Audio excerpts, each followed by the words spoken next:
General ওয়াকারকে ব্যক্তিগতভাবে অত্যন্ত স্নেহ করি। সে আমার ছাত্র ছিল, আমি তাকে ভালোবাসি। সে একটা ভালো মানুষ এবং দেশপ্রেমিক মানুষ, না হলে আজকে যে ভূমিটাকে সে পালন করেছে এটা করতো না।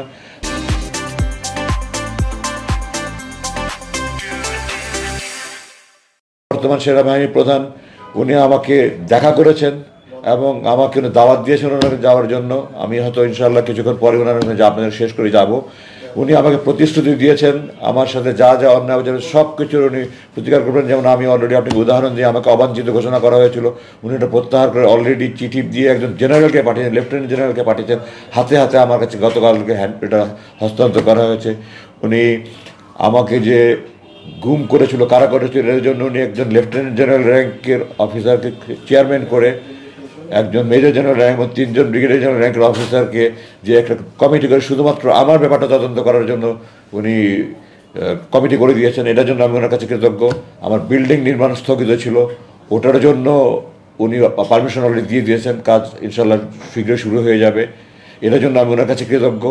উনি আমার পেনশনের ব্যাপার উনি আমাকে আশ্বাস দিয়েছেন, ওনার পক্ষে সর্বাত্মক যা কিছু সম্ভব করার উনি করবেন। এবং আমি ওনাকে বলেছি যে আমি ব্রিগেডিয়ার জেনারেল র্যাঙ্কে অবসরপ্রাপ্ত আমি গ্রহণ করব না। আমি ব্রিগেডিয়ার র্যাঙ্কে যে আমাকে বরখাস্ত করা হয়েছে, আমি সেই বরখাস্তর আদেশ প্রত্যাহার করতে হবে। দ্বিতীয়ত আমাকে চাকরিতে পুনর্বহাল দেখাতে হবে। তৃতীয়ত আমি আমার ব্যাচে আমি প্রথম স্থান অধিকার করেছি, সমস্ত রেকর্ড রেজাল্ট আমার তাদের কাছে আছে। আমার ব্যাচমেটরা যারা 50 মেধা তালিকা 50তম তারা যে মেজর জেনারেল লেফটেন্যান্ট জেনারেল হয়েছে, তো আমার ব্যাচমেটের যেদিন মেজর জেনারেল র্যাঙ্কে প্রমোশন পেয়েছে সেই দিন আমার মেজর র্যাঙ্ক প্রমোশন দেখাতে হবে। আমার ব্যাচমেটের যেন লেফটেন্যান্ট র্যাঙ্কে পদোন্নতি হয়েছে আমাকে সেই দিন লেফটেন্যান্ট র্যাঙ্কে পদোন্নতি দেখাতে হবে। এবং আমার সরকারি চাকরির সম্পূর্ণ সময়সীমা যে 59 বছর 1 বছর এলপিআর সহ আমাকে পূর্ণ সময়ের সকল সুবিধা সহ আমাকে অবসর দেখাতে হবে। আমি এর থেকে কম কোনো কিছু গ্রহণ করবো না। এর থেকে যদি এটা না করা হয় তাহলে আমি আইনে আশ্রয় নেব।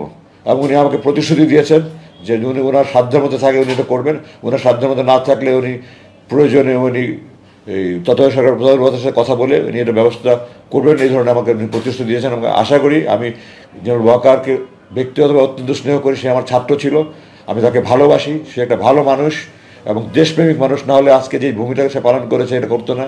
এবং আমি দৃঢ়ভাবে বিশ্বাস করি যে প্রতিশ্রুতি দিয়েছে সেই প্রতিশ্রুতি পালন করবেন। তো আশাবাদী ইনশাআল্লাহ। আপনারা দোয়া করেন আমার প্রত্যাশা যেন পূরণ হয়, উনি যেন ওনার দায়িত্ব পালন করে আমাকে আমার যে ক্ষতিপূরণ হয়েছে এই ক্ষতিপূরণগুলি উনি করে দিতে পারেন। ধন্যবাদ।